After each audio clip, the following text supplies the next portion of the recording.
possibility for me to move here in terms of accessibility. I'm really looking at how it's going to fit in my lifestyle and see how independent I can be. I did live in Galter Plaza, which was downtown St. Paul, and I did like that. I did it for 7 years, but I like Minneapolis because it's laid out so much better and the streets aren't chopped up. Before I decided to move to Minneapolis, I didn't even know the bus system at all, and I learned it in like a day. And that's because in Minneapolis everything is laid out clearly, it's documented clearly on the road signs. It's difficult when there's so much construction going on. I can't use the curb cuts now because there's so much equipment in the way, and so then I have to bother people that are in construction to say, hey, can you get me over the stuff that's in the way?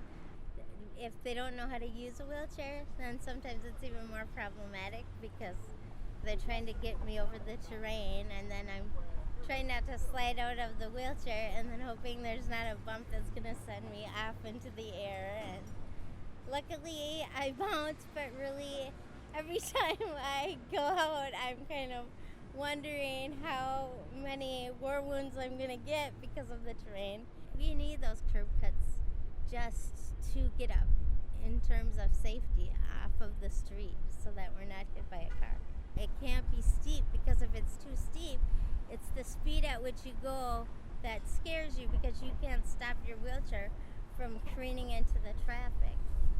And so it can't be a drop-off. The slope has to be, like I said, gradual, where it's not really noticeable and then it is all one level eventually.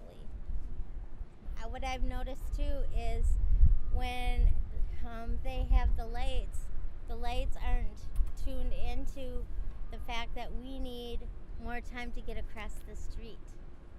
So I'm halfway into the intersection and then it changes and then I'm stuck. And I'm very fearful of that I'm going to get hit because I'm stuck in the middle of the street. I actually had to have a gentleman yesterday on Nicollet get out of his car and come push me through the rest of the intersection before it changed. And I thank God that we are Minnesota nice and there are people that will do that, but what if there isn't one? Then I'm stuck. I just had to go to the bathroom, and so I went into Gavaday Commons to see if I could use a bathroom, and they said there was no bathroom in the Gavaday Commons, that it was down the block. And I was like, well, there's no way as a person with a disability that I could hold it that long. And they said, well, there isn't one.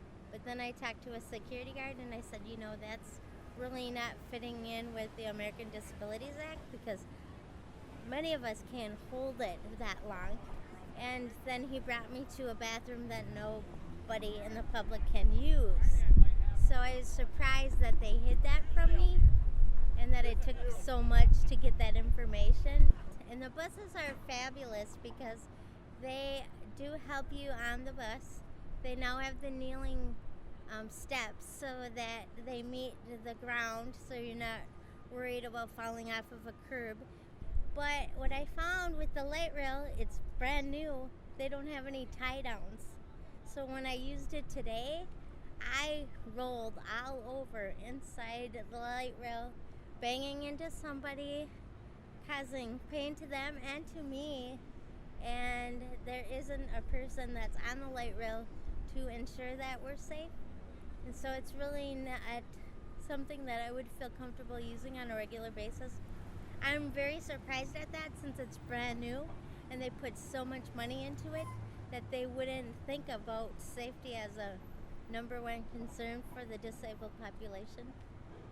Despite all this, you're still interested in moving downtown? Oh, absolutely, because everything is here that you need. There's shopping, there's history, there's art.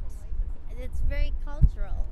And these are all things that can be adjusted. And that is the lifestyle of a disabled person, is adjustment. Every day of your life is adjustment, whether it be to weather, to, things changing with transportation, to geographics. So you just have to be accommodating. But sometimes it gets a little old. I pride myself on being independent and I want to keep that independence, and I think we have the technology to do that. It's just that we have to be aware that there are certain people that need things to be a little bit changed